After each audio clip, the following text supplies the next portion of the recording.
Welcome into another edition of Wildcat Weekly with Deuce Vaughn. I'm Mason Voth with EMAW Online as K-State gets set to take on Iowa State this weekend. The Cats and the Clones battle in Farmageddon, which is probably the best rivalry name in the country, and everybody around the Midwest certainly enjoys it. What do you think of the name Farmageddon? It's unique, at least. Is that something that plays for you?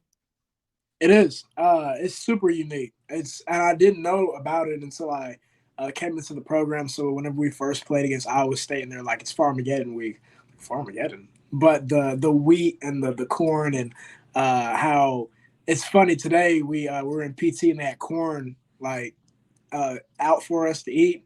Walk right past it. It was one of those kind of things, just like a little funny thing. But yeah, man, I love the name of it.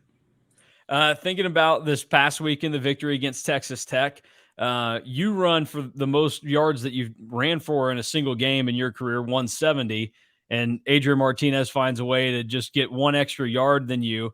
What's it like to have you and Adrian back there, where you can both combine for over 340 yards and kind of give two different ways to attack any kind of defense? Right. It's dynamic. He's a dynamic football player.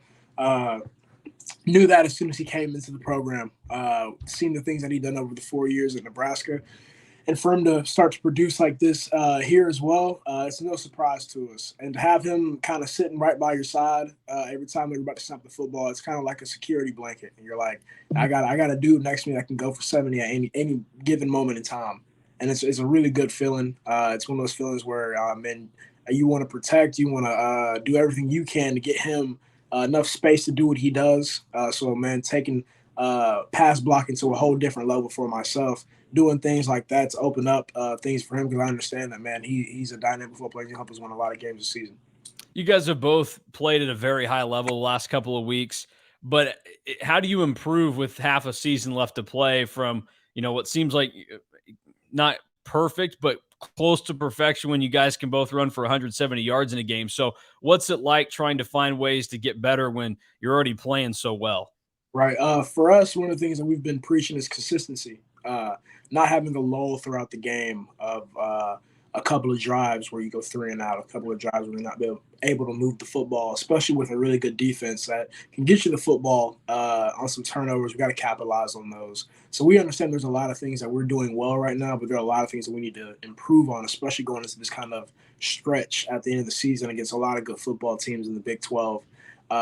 So it's one of the things that we're working on. It's one of the things that we attack every single day, making sure that we're progressing, not regressing, or staying the same. Every single day that we step on the football field, into the meeting room, that's one of the things that's been preached on the offense side of the ball for the past, I guess, since Tulane, really. And it's been preached since the summer, but the Tulane game was really like a wake-up call, and for us to be able to put that progression and put the work that we have been putting in every single day into it, you can start to see things start to get a little bit better, but now we got to put it all together.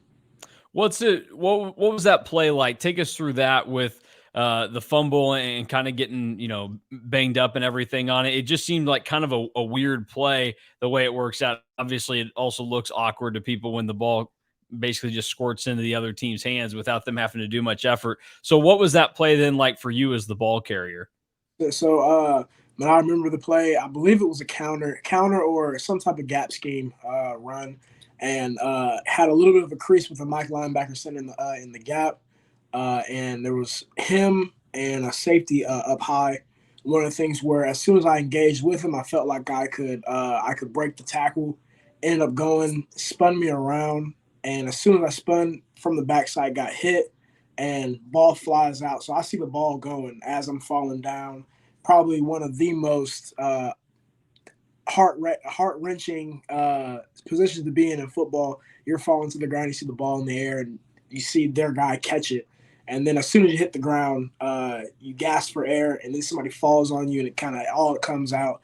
And it was one of those moments where you kind of just rolled over and just trying to grasp for air, and then by the time everybody got over there, I was starting to kind of gain my breath, and they told me to take a little bit of a break. They understood that we have the TV timeout at that time.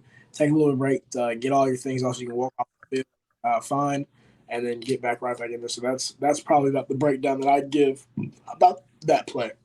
You and KT Leviston kind of got I would call them like the grade school injuries where, in PE you'd end up with like losing, getting the wind knocked out of it, or he got his eye poked I and everything. So you guys Yeah, kind of had some weird ones on we Saturday. did. We did. Because I looked over, I saw Casey on the ground. I was like, "You good, Beto?" He's like, "I got my eye poked." I was like, "Okay." I was like, "All right." It was like it's nothing like legs or anything like that, so we're good. I was like, "All right, man." Yeah, I think at first when people don't really see it, kind of, there be contact and somebody goes down, they immediately think the worst. But then became clear when they were over there looking at him. It was like, oh, okay, he got poked in the eye, and that's not a very fun feeling to have. No, it is not. Did you maybe suggest like the offensive linemen need to start wearing visors or something so they protect that? I don't know, man. I mean, they're in there with so much contact and stuff. I couldn't imagine all the sweat that would get on their visors. Man, I get sweat on mine. It's annoying as all get out, but I couldn't imagine the amount of sweat that they get. Thinking about, you mentioned trying to avoid the lulls in the offense. What is that feeling like when you guys come off the field and it kind of started with the not scoring touchdowns and settling for field goals, and then it morphed into not being able to get scores on of any kind on the drives. What's that feeling like as the offense, and how do you guys kind of converse on the sidelines to try and get to the point where eventually you do break through again in the third quarter? Right. Naturally, it sucks the life out of you. As I mean, just as humans, as a football player, as a football team, as an offense, whenever you can't get the ball rolling, it seems like you can't do anything right. It's hard.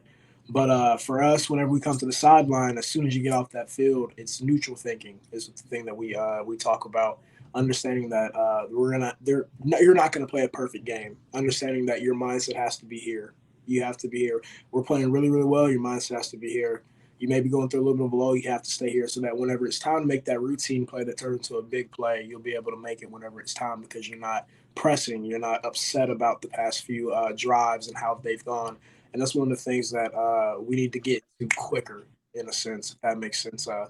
Taking the easy 4 or 5 on first down, getting ahead of the sticks is something that we have emphasized and talked about so that you're not facing a second and 10 instead of like a second and 4, a second and 5, a second and 6, whenever it's a little bit more manageable and you can possibly take a shot, things like that.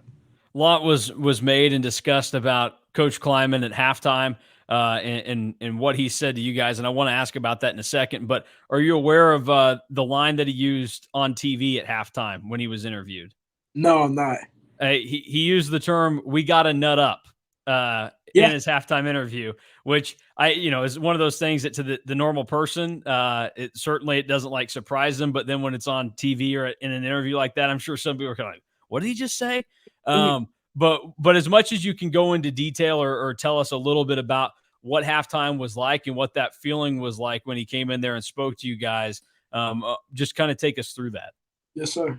So every time we go into halftime, we usually don't even put our stuff down. We'll grab something to drink, something to eat, and we'll huddle up and wait for Coach Kleinman to come in after he does his interviews and things like that. And as soon as he came in, you could tell he was upset, and we were upset as a football team about our performance. We understood that we can't let things like that happen, and because winning a Big 12 football game, winning a Power 5 football game is hard as it is, but you can't play like that for a quarter and expect to get out of there with a win without having a great second half. And he came in and he let us know. He said that the second quarter after our amazing first quarter, that's not good enough. That's not our standard. It's not what we do.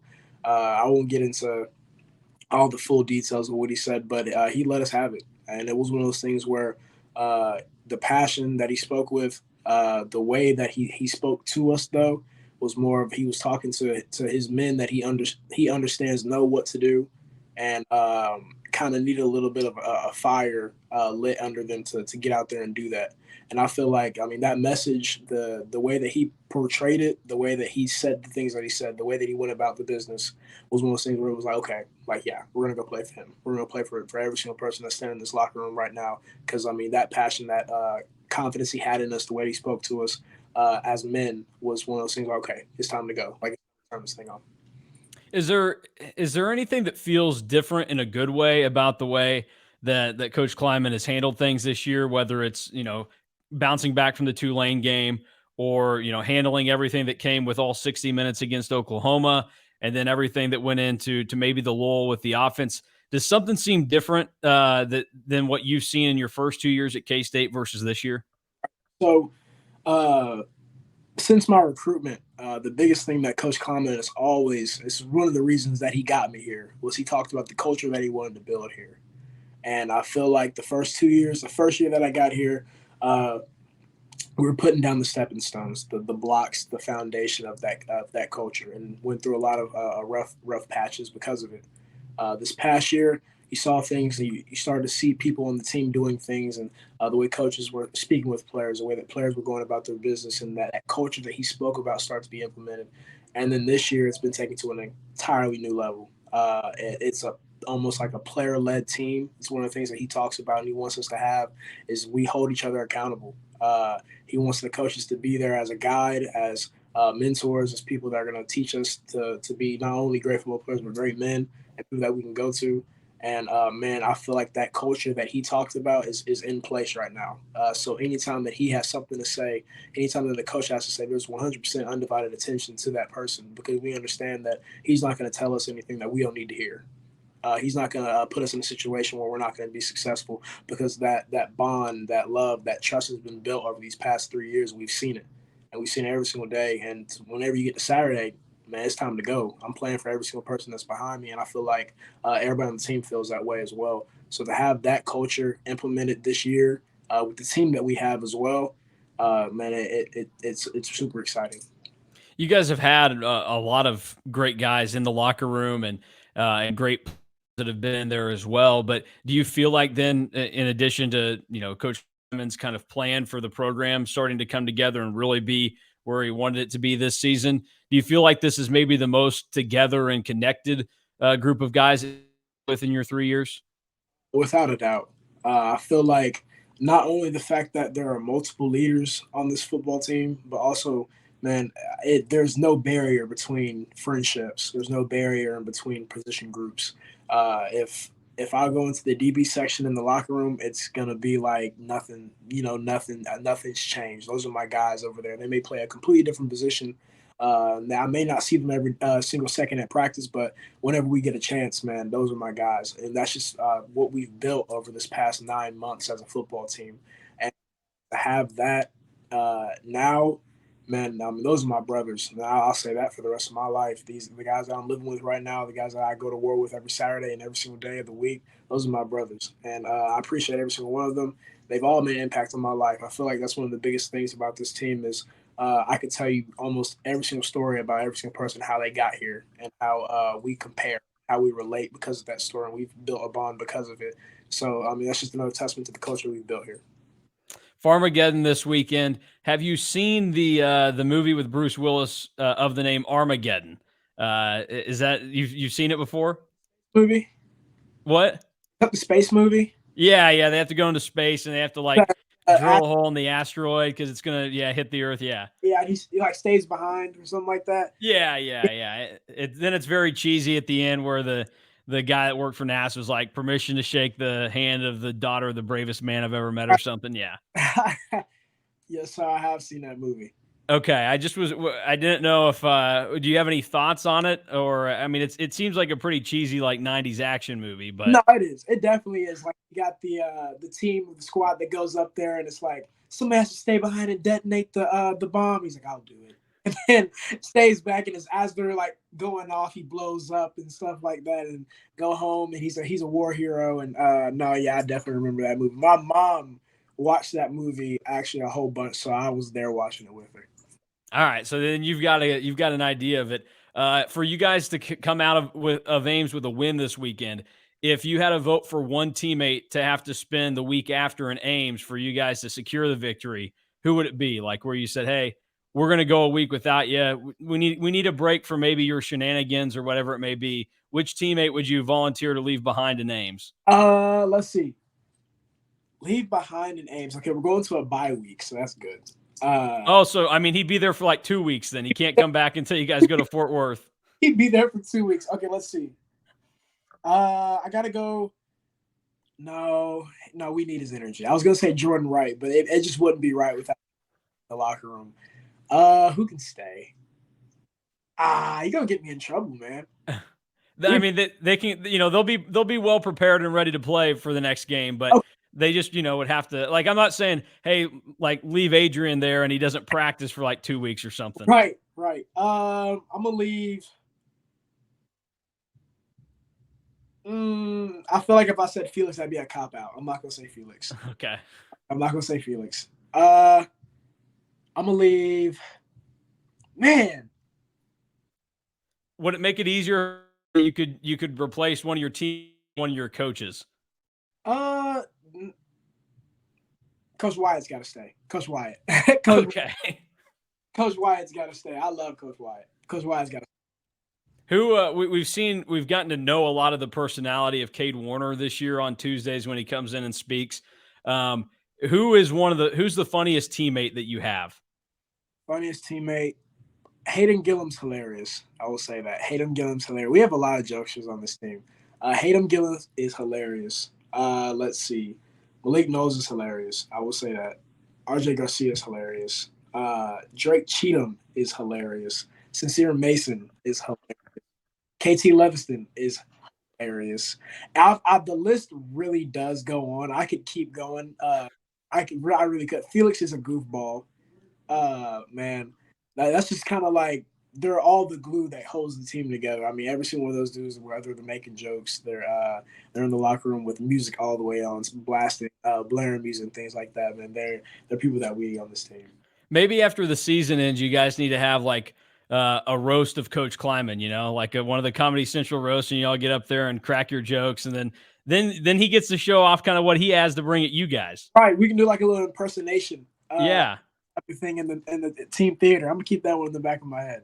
Yeah. Do you have a good impression of one of your coaches? Now I'm gonna save my Coach True impersonation because I feel like I got a really good one of Coach True, but I'm gonna save that one for next week. I'll give it to you next week. Okay, all right. We'll let you workshop it and be ready for next week. And best of luck in Ames this weekend as Farmageddon kicks off, and we'll talk to you next week. No doubt, man. I appreciate you having me tonight.